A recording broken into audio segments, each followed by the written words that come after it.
స్వామీజీ అనుకున్న విధంగా హోమం అంతా చేస్తూ ఉంటారు కానీ అంజు రూపం ప్రచండ తట్టుకోలేకపోతుంటాడు. ఇంకా చాలా ఇబ్బంది పడుతూ ఉంటాడు. ఇంకా అలాగే భయపడుతూ ఉంటాడు. ఇంకా హోమం అలాగే అయిపోయాక ఇదిగో అమరేంద్ర, ఈ ముడుపు పరమశివుడు పూజలో పెట్టి తీసుకొచ్చాను.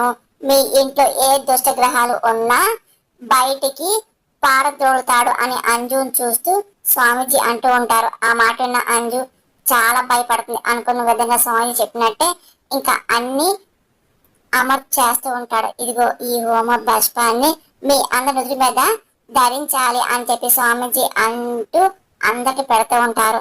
అంజలి ఒక దూరంగా ఉంటుంది.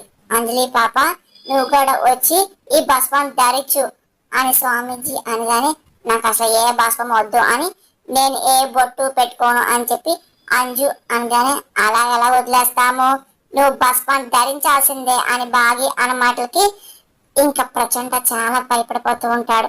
ఇంకా బాగి బొట్టు తీసుకొని పెట్టబోతుండదు. నాకు కొద్ది మిస్ అమ్మ, నాకు కొద్ది మిస్ అమ్మ అని చెప్పేసి అదే పనిగా చేయి పట్టుకుంటూ ఉంటుంది. ఇంకా పారిపోయే సిద్ధం అవుతూ ఉంటుంది. దాని బాగి మాత్రం గట్టిగా పట్టుకుంటుంది. నా దగ్గర రావద్దు, నా దగ్గర రావద్దు అని చెప్పి అదే పనిగా అంజు రూపంలో ప్రచండ అంటూ ఉంటారు. ఏయ్ ఇదిగో పెట్టుకో అని చెప్పేసి అదే పని బాగి పెట్టబోతుంది. నాకొద్దు నాకొద్దు అని చెప్పి అదే పనిగా అంజలి అరుస్తుంటది. అమ్మకి ఏం అర్థం ఆయమ చూస్తూ ఉంటాడు. ఇంకా మనోడి అదనం టెన్షన్ పడిపోతూ అలాగే భయపడుతూ చూస్తూ